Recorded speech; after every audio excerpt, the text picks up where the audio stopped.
The Moving Iron Podcast is brought to you by these great sponsors. Are you looking to value your equipment more accurately, target the right buyers and close more deals, reach your ideal customer? Then look no further. Fusable isn't just about ag data, it's about action. Our best-in-class solution empowers you to value your equipment accurately, make informed decisions, and find the perfect prospects. Ignite your dealership's growth at fusable.com/movingiron-podcast. Out in the field, every decision counts. You wouldn't plant without testing your soil, so why would you prospect blind? Introducing EDA, your one-stop shop for ag equipment intel. EDA goes beyond specs and prices. You get deep dive data on every piece of equipment like UCC filings that help track ownership changes and uncover potential sales leads. D&B firmographics, which help you understand the financial health and buying power of potential customers. Market trends that help you stay ahead of the curve, and insights on equipment demands and pricings. With EDA, you're not just looking at data, you're seeing opportunity.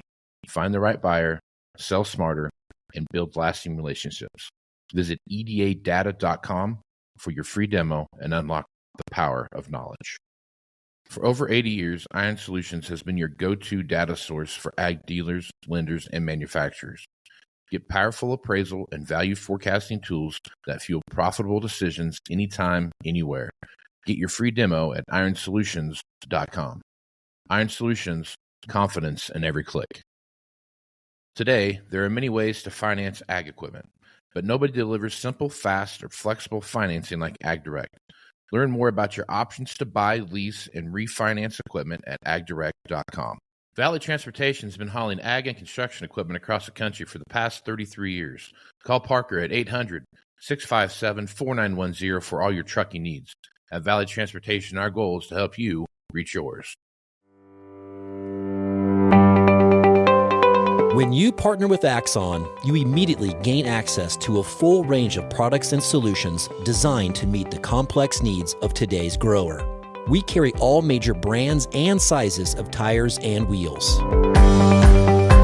We specialize in large diameter wheels for large equipment. We have one of the largest OEM replacement wheel inventories in North America. Known for extreme flotation setups, duals, and triples, we have wheels for all makes and models of tractors, sprayers, combines, and grain carts. If we don't have the wheel in stock, we'll custom build, sandblast, and paint in-house. There isn't a more vast inventory in North America dedicated to helping dealers move more iron. With facilities on the West Coast and in the heart of the Midwest, leverage our 230,000 square feet of indoor inventory to solve any problem a grower may have. Move more iron with Axon.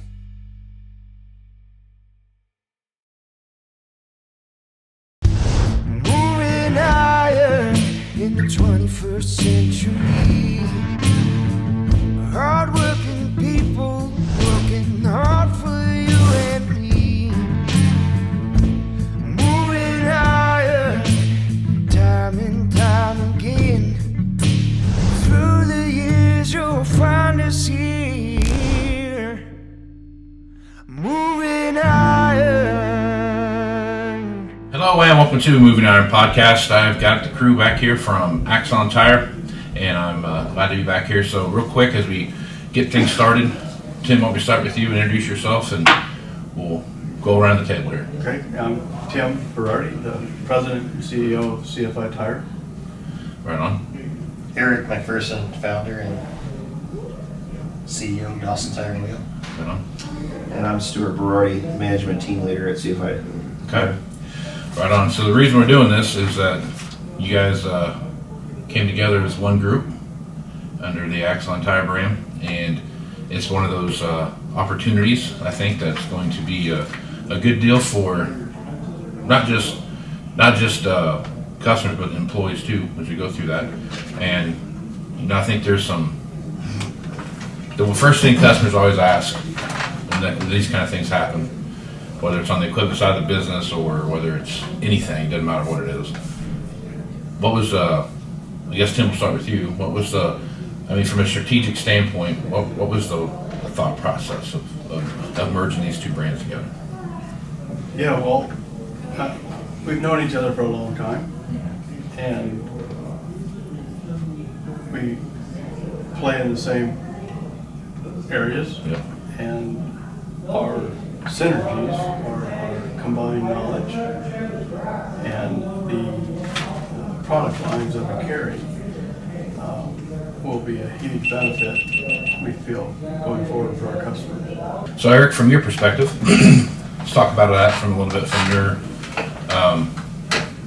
your viewpoint on this. I mean, like Tim said, you guys kind of play in the same sandbox, right? Right. If you look at look at the map over here, you can pretty much put a dot where Axon was, where you were, and those kind of things. So talk a little bit about strategically what that meant to you guys as a company. Well, Casey, I think what you think about is your hair starts turning gray. I got to jump on you. What I really started thinking about was in business, you grow or die, don't you? Sure. And there's lots of ways to grow a business, but if you're not growing, you're going backwards. And Dawson had hit a bit of a plateau, both from a growth initiative perspective and as a CEO of a company, you sort of have I don't know if it's the right way to put it, but a moral responsibility for your employees. Sure. As you think about going down the road. Mm-hmm. And I really had been spending a lot of time thinking about what are these employees going to do when Eric's no longer going to be involved in business. And the CFI group has spent a lot more time on next generation succession planning. What are the plans for the next 10, 20, 40, 50 years than I had, and we're in a different place. And so it really made sense from what's the best for Dawson, what's the best for the people that work at Dawson, and what's the best for the customers. Right. Because a growing business is offering better service, they're offering more services, they're doing different things, they're staying abreast of industry changes. And when a business plateaus, you sometimes stop thinking about those kind of things. And so Right. that's really what made the most sense to me. When we connected with each other, quickly started realizing there were maybe more synergies even than we were initially thinking. Yeah. And I'm sure there was stuff when you guys were looking at your business portfolio going into this, you thought, we're probably from a product and a service perspective, we're probably pretty close to each other. Did you find a lot of holes that you had that Dawson could fill and vice versa? There was some, yeah. Yeah. See, Dawson's been in irrigation for years. Right. We have no irrigation. And we have a wholesale arm that they don't really have a wholesale arm. So those two things were like additions to Right. our business, both businesses. Retail, we have a retail segment, they had a retail segment. So we could work those together, Yeah. And then, of course, the implement dealer and the equipment dealers. Yeah. We're both working in, some stronger in other areas. Yeah. And, combining them and getting our resources closer and with more focus on areas, we felt like we could serve those dealers a lot better. Yeah. Yeah. The other thing that I think was the track piece. You guys had a strong track presence, and Casey and I had conversations in the past about when's Dawson going to get into tracks. Well, we just did. Right. Right. Yeah. There you go. There you go. Yeah. So Stuart, from the business management side of the business, looking at strategically, what do you kind of outside looking in a little bit on the big picture of how you're going to bring all this stuff together? What are some of the synergies you found, and what are some of the strategic focus you had going into this? Yeah, it's good, Casey. It's been an exciting experience. We had spent quite a bit of time over the past few years just kind of going through our systems and processes, trying to really streamline our business. You're never really there, I guess, right? But we felt like we were doing a pretty decent job at it, and it was being successful. I think, not only for us, but also for our customers, just in the brands we offer and the product offering we have. For the last couple of years, we have been kind of had our eye open for some acquisition opportunities. And so, and like Tim said, we have known Eric for a long time, so it wasn't nothing new. But when he came to us, I think it was kind of that aha moment of, you know, this is pretty cool stuff, because we have put a lot of focus in the implement dealer space, as you know, and Eric has over the years as well. So, you know, really kind of combining those two sales forces, you know, all of our operations, it's pretty amazing. Yeah. I'm not saying there's not a lot of challenges for us. You know, we've had a couple of warehouses, you know, one out on the West Coast and one in obviously in Des Moines, but you know, this is adding extra capabilities to our, you know, warehouse space, and obviously a huge amount of product knowledge from their team. They've done a very good job at training their guys on what fits what, and we felt like we'd put a bit of focus on our outbound sales approach, you know, getting out there and visiting the customers, building those relationships across the United States. And so we just felt like both of those things really jived. I really do think the implement dealer customers are going to experience an uptick. Obviously, we have a lot of things to bring together, but you know, they're going to see an uptick in customer service and in the amount that we can visit our customers.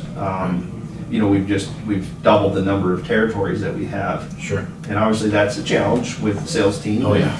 Bringing all that together. But I've had to fight that battle, so I know exactly what you're talking about. Yeah. But you know, it really has worked out, I think, for the better overall. I mean, you know, there's a give and take there that, and there's rebuilding of some of those relationships, and we want to be there to support our sales guys with that. But honestly, you know, the geographic area that we're covering is huge, as you know, and there's a lot of empty spaces out there, and a lot of these implement dealers are out in the middle of nowhere. Yes, they are. And so it makes it a challenge to get around to them and visit them, you know, in a reasonable time frame.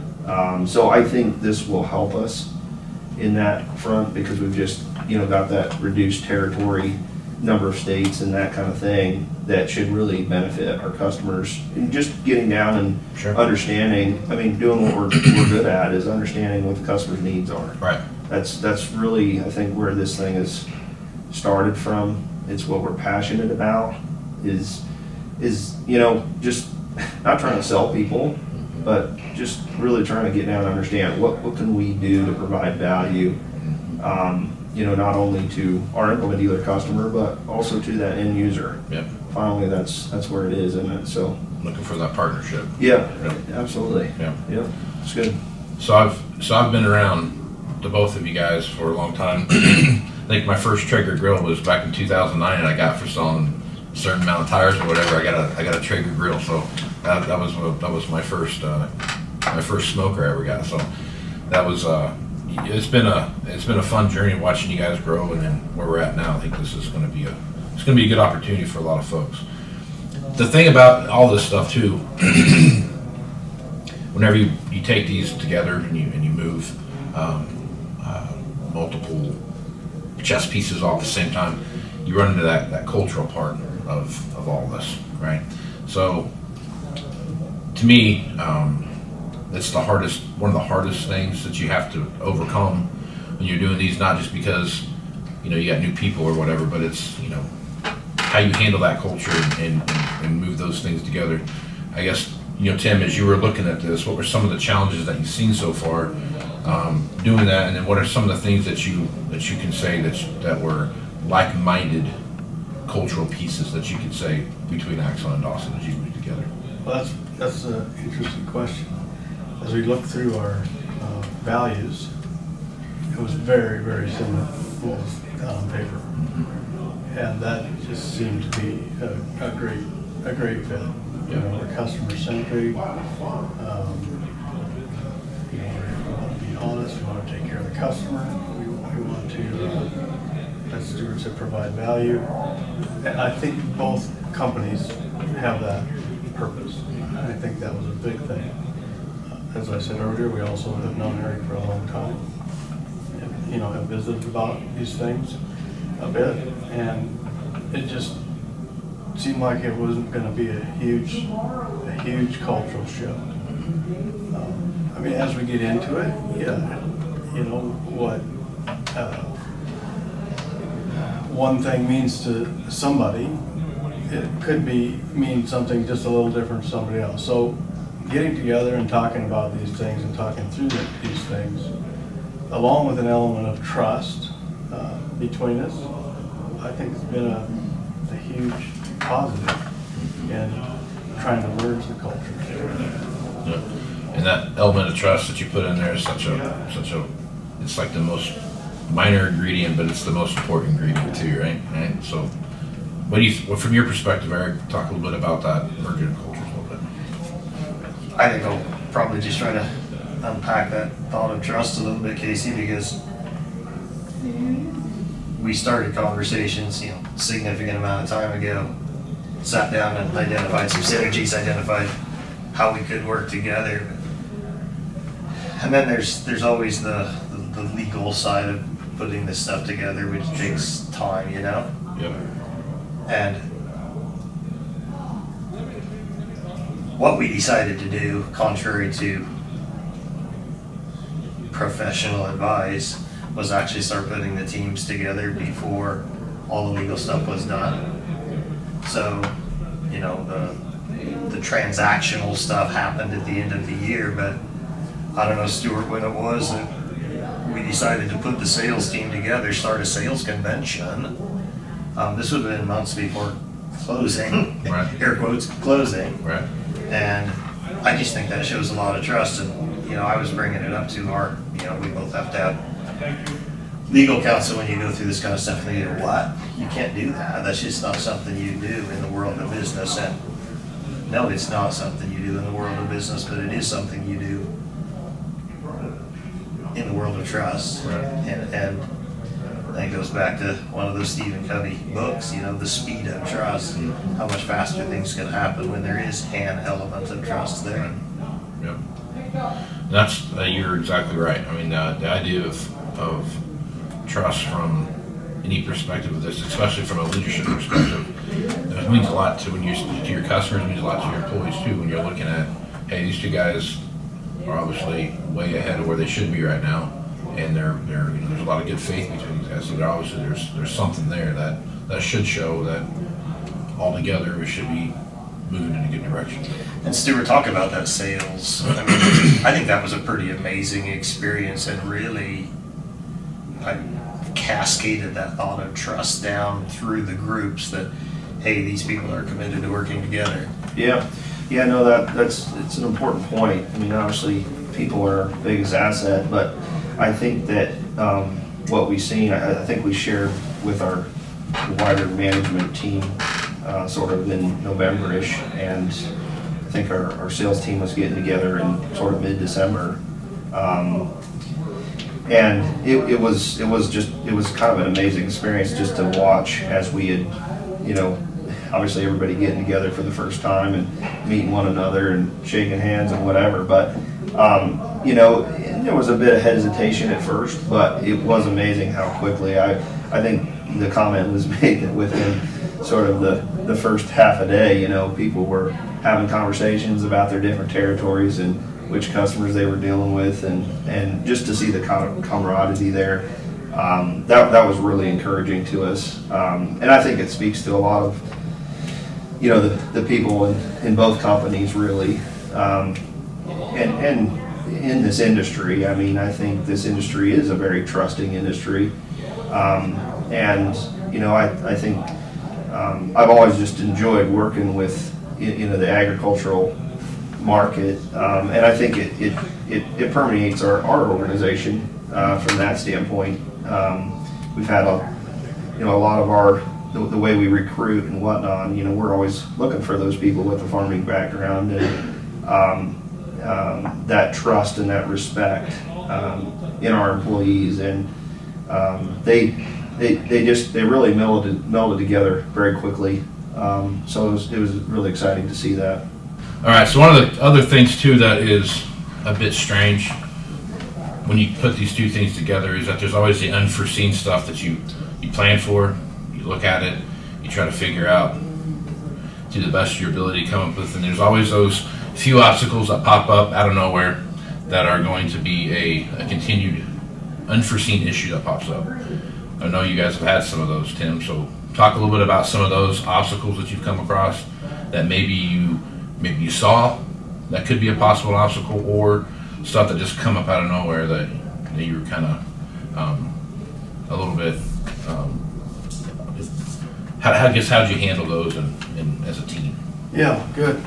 Well, I think the biggest thing probably for us in the systems was knowing that we had two different systems. Yeah. And we're going to have to put that together into one eventually. Mm-hmm. And how fast could we make that transition? Right.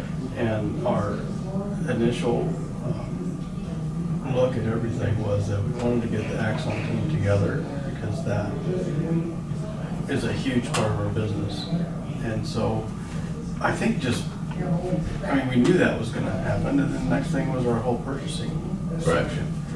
And doing it in two systems, we knew it was going to be a challenge, and it has been a challenge. Yeah. And really trying to meet that challenge is just keeping our communication lines open as much as possible. You know, from the people that are doing, the salespeople and the purchasing people talking to each other, to the executive level, where when the questions come up that we need answered, we have a round table together and talk it through. And we have a project management team that is trying to look at all aspects when we have those issues. And I think it's been very, very helpful to use that method, that project management team, to just keep things on track. Yeah.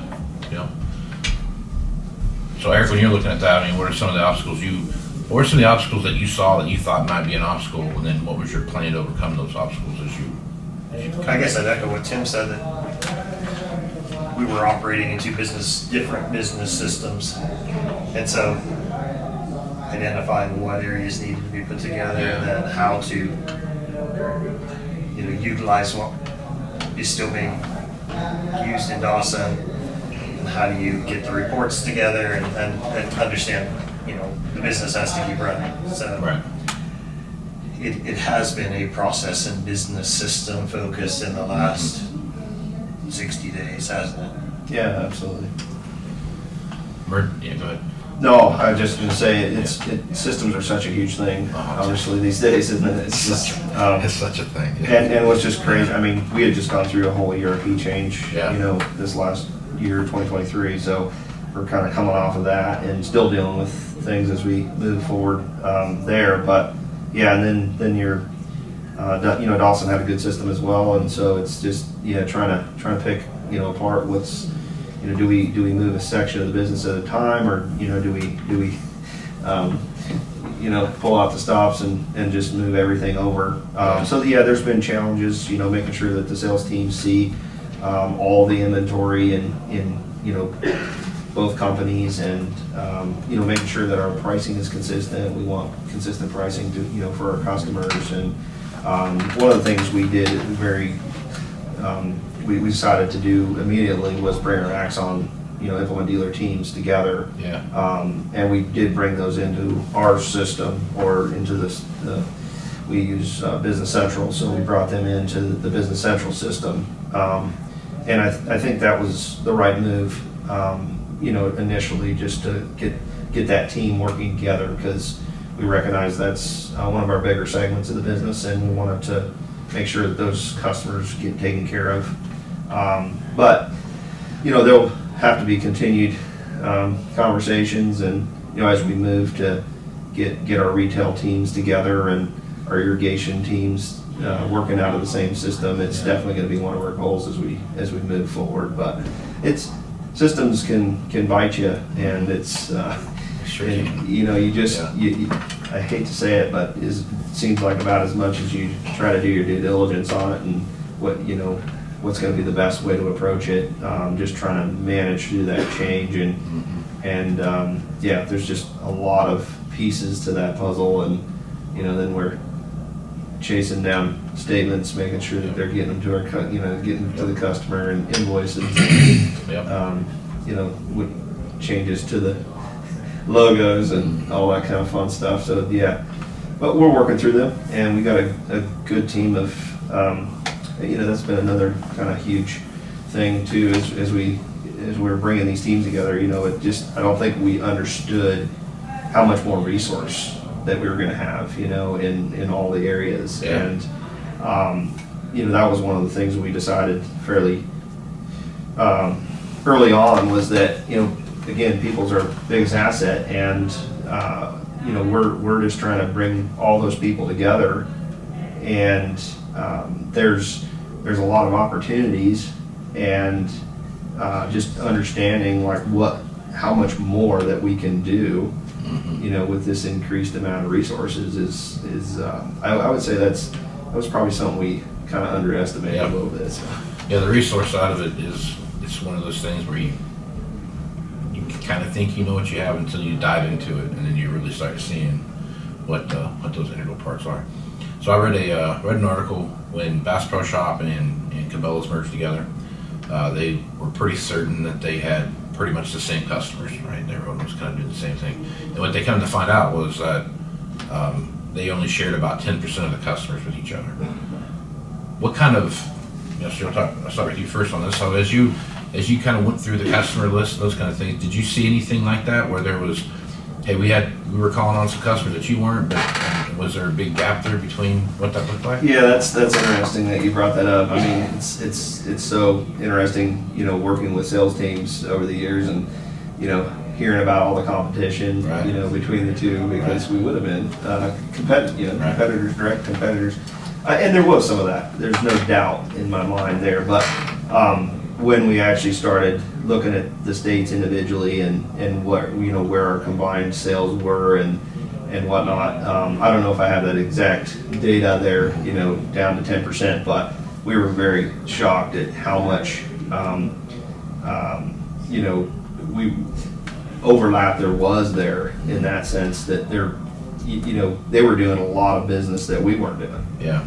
And so that was an interesting find, I guess, because we thought we were at each other's throats a lot more than we really were. So yeah, that's what's interesting that you do that too, because you'll see, like on the equipment side of the business, when you have the bordering dealerships, this is dealership A and dealership B, and before they merged or acquired or whatever it was, you swear up and down that this guy over here just robbing us blind, and I reformed, and kind of you actually go back and look at it, and they were on the same big farms that everybody else was on, so, and you actually look at the customer list and you go through what they had, and it was, I mean, maybe 15 or 20% of the customers that you actually were calling on, it overlapped, what I mean? So there's just the ones that everybody wanted to be on, they were on too. Exactly. It's the little stuff that's out there was a thing that got neglected, and you see that happen quite a bit.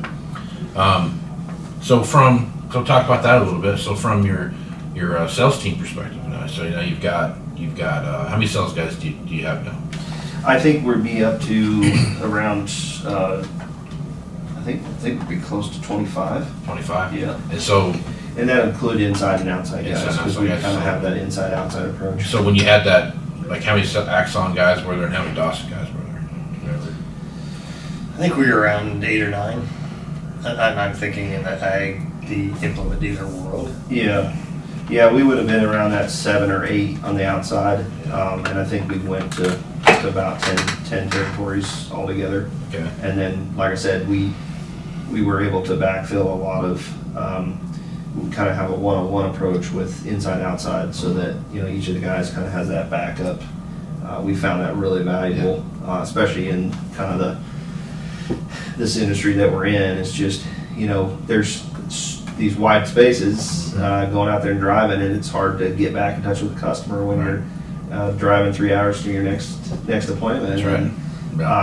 So just trying to drive that business, back in, and then having somebody at a computer, to get a quote out as quickly as possible, has been kind of our approach and our strategy. So I think, again, that combining those two teams has really helped us, at the end, give our customers better service. Right.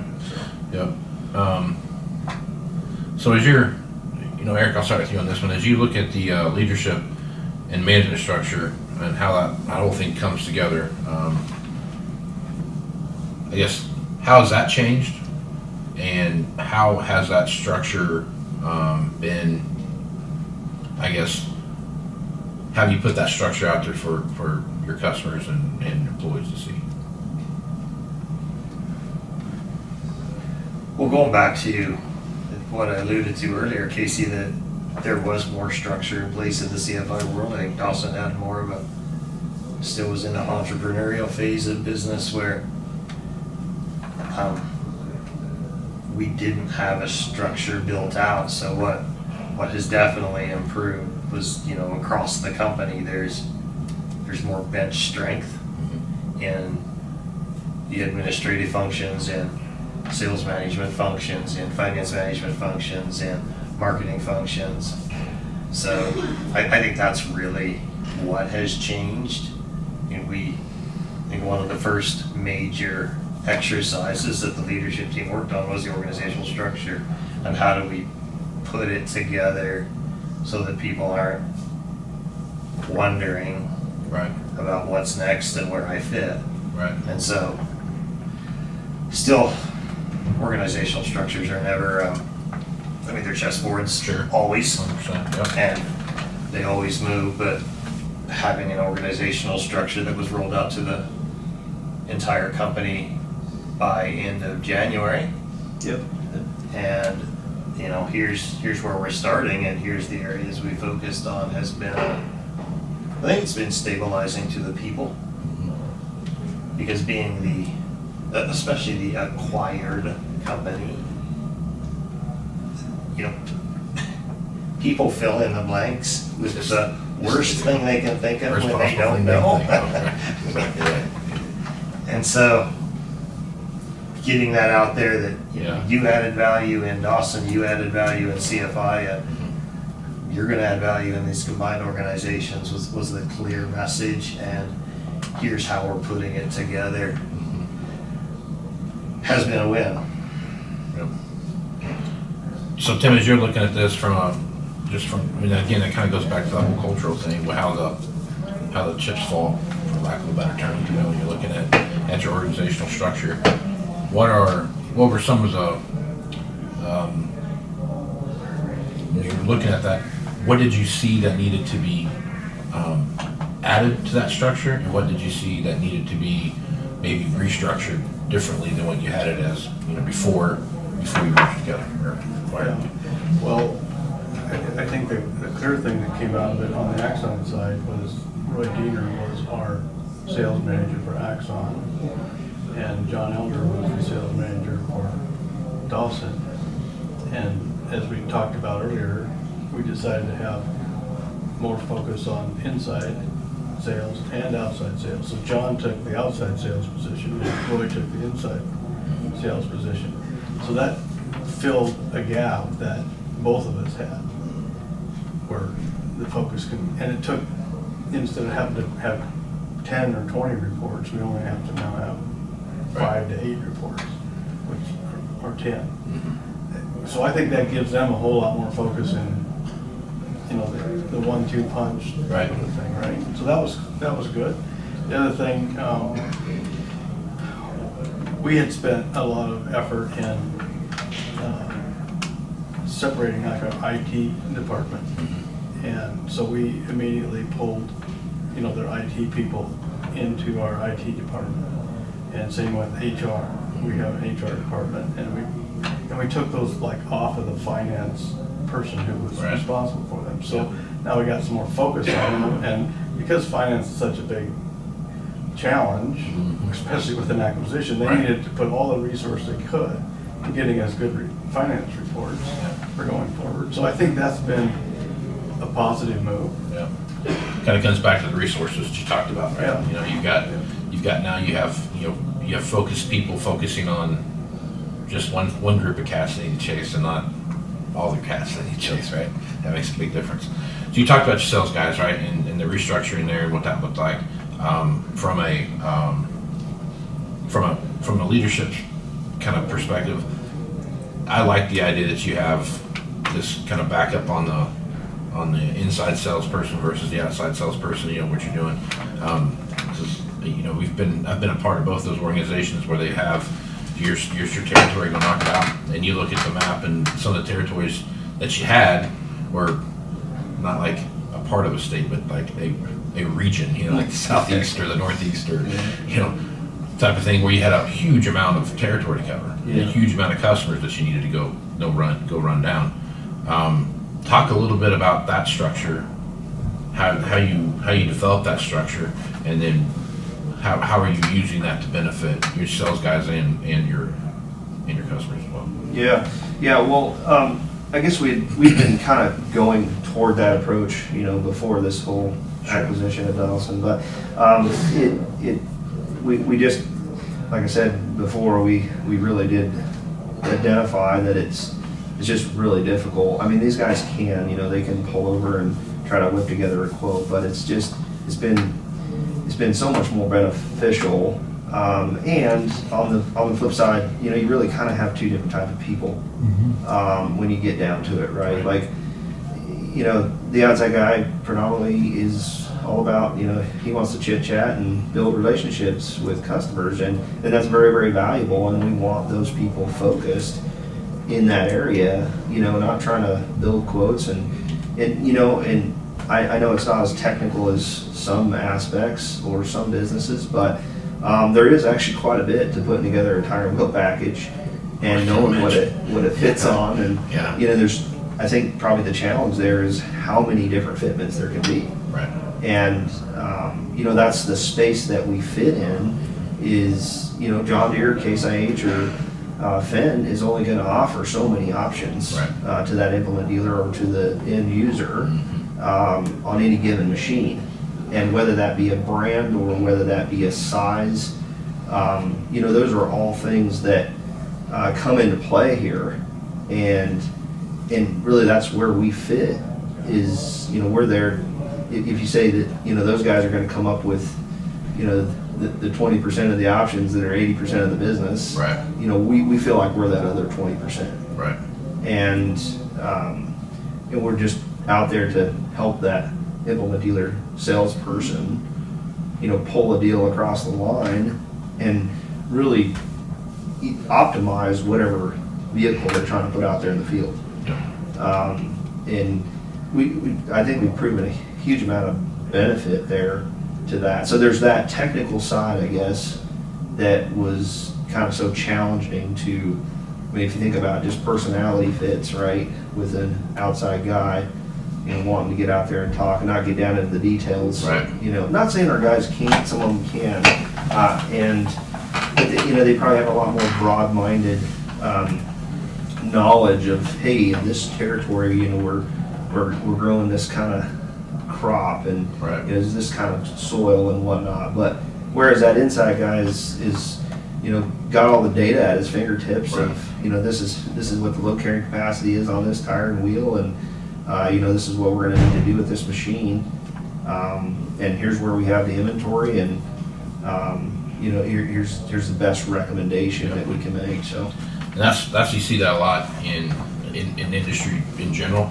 I don't know how many IT people I've come across where the salesperson just goes out, cultivates a relationship, grows it, and then there's somebody on the backside that's building whatever it is, there's, you know, whatever the router or whatever it is they're building. Yeah. And server or whatever it is they're building. And you're starting to see more and more of that. Yeah. And because just like what you said, there's some people that love to go out and talk to anybody. You know what I mean, and there's some folks that are, I'll talk to you if I have to, but I'm really good at mastering this piece of this puzzle here, you know, like a product specialist type deal. So. And we find that, you know, there's sometimes, just depending on different people's personalities, you know, they'll build a relationship with that inside guy, and quite frankly, they don't really care when that outside guy comes in the door, you know, they know that's going to possibly waste their time, so. Exactly right. You're exactly right, yeah. But, you know, and they're just probably a little more focused on, the technical details, so they hit it off. And Right. so we just feel like it's a really good 1-2 punch there in providing the value to the customer. So. All right, so that's probably one of those. I mean, I think the next part of this is looking at some of the milestones that you guys have been able to hit. Right, so January 1st was the go live date, right? And today is what, February 15th, and kind of leading up to that and those kind of things. I mean, so Tim, as you look at the progress that you've made and where you guys are at, what are some of the things that really stand out to you that you thought maybe were going to take a lot longer than they did, but maybe they got there a little quicker than you thought? Well, definitely combining the Axon team together. That is basically in place. I mean, we've got comp plans, we've got people setting their territories. The transferring of territories is in progress between the guys, going to see customers and saying this guy's going to be here right now. I think that's huge, and that's a target we were trying to get to. Yeah. And it's definitely going. Yeah. The other thing, as I mentioned earlier, was our focus on the finance teams. We have this project management team that is taking questions from every department and then coming up with solutions. Like we have a revamped. We were revamping our purchasing department. They pulled together groups from every department to make a decision on, we need 3 more people here or 2 more people here, and that, has gotten approval. It's they've made the changes, and we got a better plan now for purchasing. So I'd say those are the 2 biggest things, but those are our 2 big focuses too. Yeah, right. Eric, anything you want to add to that? No, I think that's good. Okay. I think just understanding each other's inventory and making plans to, well, in this day and age, inventory has a carrying cost. It really does. maybe a little more than it used to. Yeah, for sure. And I think, understanding the strengths of each other's inventory capacities and starting to work in that planning so that we know what we're going to offer our customers going forward, and making sure it actually gives you better inventory by shrinking it, because you now have the resource to have the right inventory in the right place. Yeah. Because there was inventories that we were both carrying to serve the same customer. Yeah, absolutely. And now you can have, you're serving the customer better because you have more of the right inventory. Exactly. Rather than broader inventory. You can have, your inventory breadth expands. Yep. And you can still have enough to meet demand. Yeah. So I think that was my next topic I was going to bring up to you was, so now you're looking at your inventory, and you had inventory that would be, like you just said, I was going to hit on that very same topic, where you got, customer over here, you both are serving the same customer, and now you've got, a bunch of whatever, you combine those things together, and now you don't have to have as much. But also on the same side of that is there's a bigger, breadth and depth that you're going to have with your vendors just because of buying capacity and those kind of things now. So as you look at that, Stuart, what are some of the milestones you've seen there that have come together to really help maybe manage your inventory and your availability a little better? Yeah, well, it's definitely a work in progress. Sure. Yeah. And it's been a big challenge. We had to get everybody access to the different inventories and be able to view them and make comments on it. But it is beginning to come together, and really what we got to sell through some of that, Sure. some of that stuff. But on the vendor side, I think we've made some pretty good headway in just meeting with all of our vendors and getting an understanding of where they see us in the marketplace now, because it's a big change, and who wants to support us. Right. And we don't just choose vendors because they're the cheapest people. Sure. That's not how we've gone to market. We want to provide a quality product to the customer, In the past, the way we would have operated with that is I mean, there's a lot of offshore brands out there nowadays, right? Like it's and COVID's probably opened that up more than anything. But again, we're not just gonna accept anything, because there's a lot of people that walk through our doors from a vendor standpoint, and so we're gonna go through a process of validating whether they're gonna provide the support, whether that be on warranties or on customer service. And then the product quality. We'll even try a couple container loads of something, just to get it out in the market and see how it performs before we make a big commitment to it. So those are things that we're going to carry forward as we move together and kind of streamline our product lines. But yes, it's going to be a huge benefit.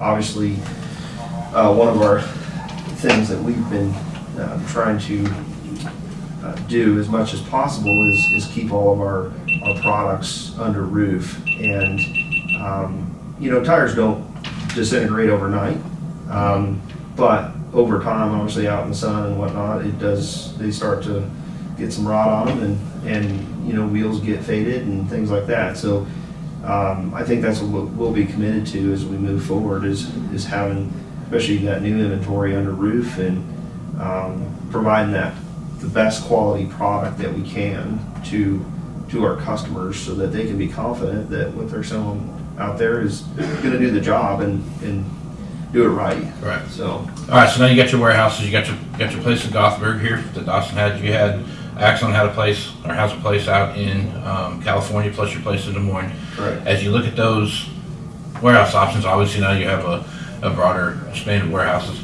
Is there any, talk about how you blended those together, and then talk about, do you have any plans of expanding warehouses to different places? Yeah, no, that's a good question, Casey. What we've tried to focus on is the people and the processes first. Sure. So it's definitely come up, and we're working through that. We feel like we're pretty well positioned in Des Moines and Gothenburg and out on the West Coast. I wouldn't say we wouldn't consider something, maybe down in the Southeast or something, in the future, but really kind of bringing it all together, trying to understand where, inventory should be. That's a big challenge that we have here in the near future. Yeah. One of the things that we are going to do is kind of immediately is Dawson did have a logistics manager, so we're going to focus him solely on doing some of that analysis, on shipping lanes and whatnot. Sure. and see what's going to be the best areas in the country for this product to be, so we can get it to our customers as fast as we possibly can. And obviously also to optimize that freight cost, because that is kind of a big thing, It's been more expensive to ship stuff. Yeah, in this time, and also in this industry, this is not small stuff that we're shipping around. And Right. I know implement dealers are shipping equipment all the time, so they understand that. But we have a lot of LTL that we do, and some full truckloads, spur floats and etc. So I think we've got to do a little bit more analysis there, really, to figure out what's the best spot for it. But I think we're well positioned right now as well. So Yeah. maybe some satellite locations in the future to help get product closer to customers. But honestly, we can do pretty good, I think, right now from where we're positioned. I know you get up into areas of Canada or something like that. Obviously, that could take a week or two. But even up into the Pacific Northwest, we're a couple 3 days from Hayward and sort of 5 days from our Des Moines location. So we can hit the United States pretty quickly. Yeah. So Awesome. That's always the hard part, is the distribution channel. Once you got that set up, you go out and sell everything, and you gotta get it to them. I think that's been kind of the debate, right? Like we've experienced 2 locations.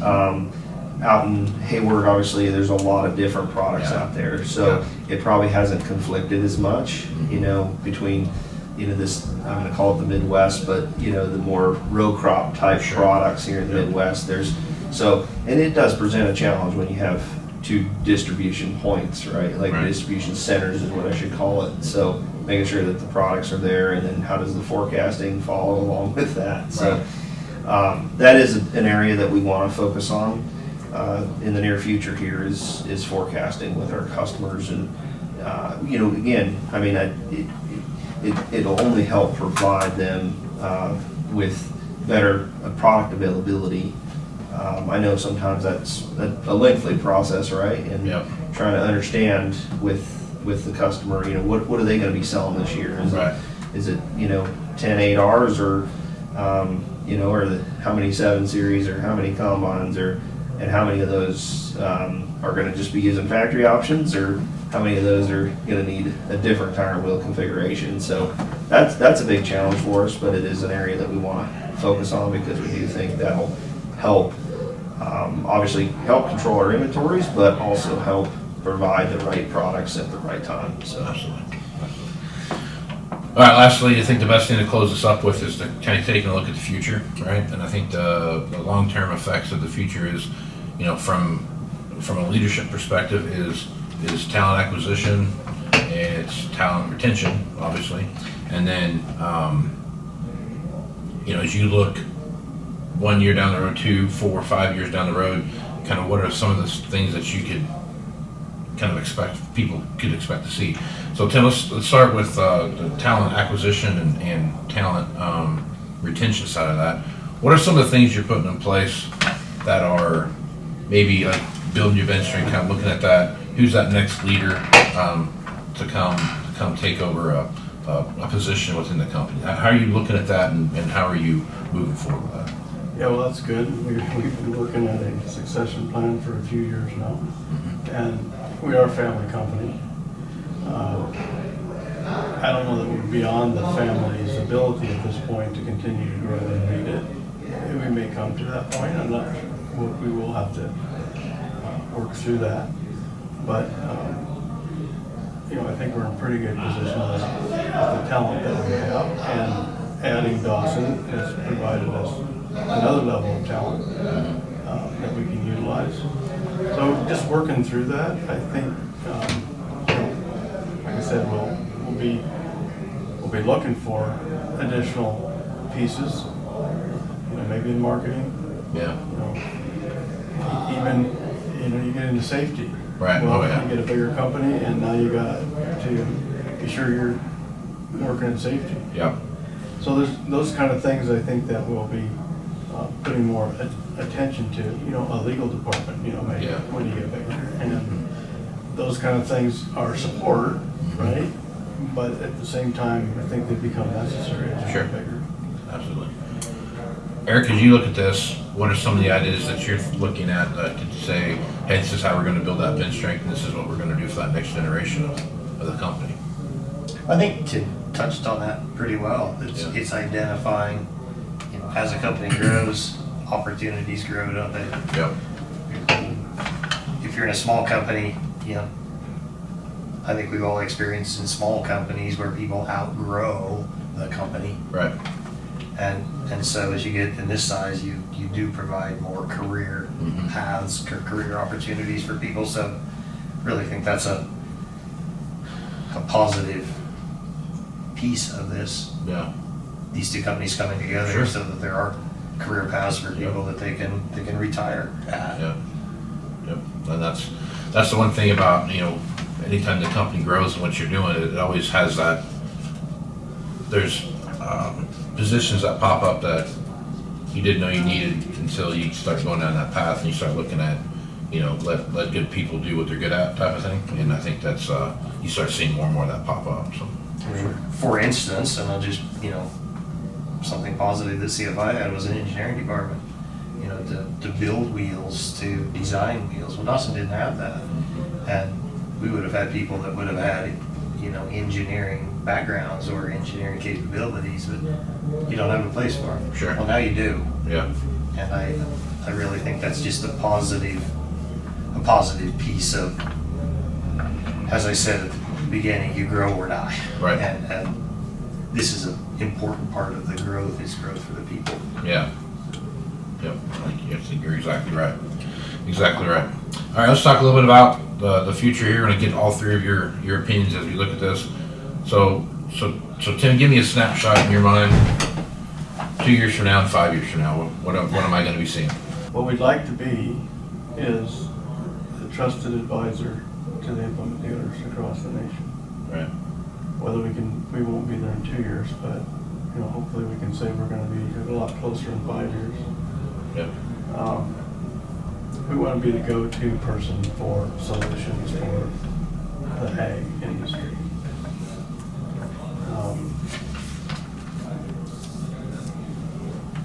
We want to be the Coca-Cola. Coca-Cola tires. You know what I mean? Yep, no, I hear you. When you want dark pop, you ask for Coke, right? That's right. Some places in the country, you have to specify what flavor of Coke you're going to get. You know what I mean? So that's what we'd like to be. Yeah. I mean, we could talk about dollars, we could talk about more locations, but really, I think what we want to be is the trusted premier provider of ag support. For the implement dealer, we want to help them move more iron. Right. For the end user, we want them to have a solution that helps them make more money. Right. Because they can get more crops because they didn't have compaction or whatever it is. Yeah. So I don't know if that answers your No, question. that's a great answer. I think that's a real good one. Eric, what are your thoughts? I'm going to echo what Tim said. Yeah. It's a commitment to understanding what the next 5 years is going to look like and be in line with it. Yeah. Yep. Because there's a lot changing in agriculture, in technology, very rapidly, and I think an organization of this size and scope and capacity will have the ability to stay abreast of those changes. Yep. Whether it's, we bring this up, autonomous tractors. I love that idea. With more, and maybe they're tracks and not tires. Yeah. Or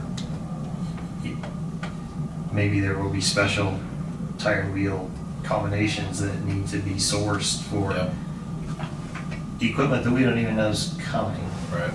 As you put see and spray, retrofit see and spray on old sprayers, does that mean a different tire and wheel combination? Well, CFI is going to be in the space to know that and possibly know it ahead of anyone else in the industry. Right. Because there is no one else in the industry with this scope of ag tires and wheels in North America today. Yeah.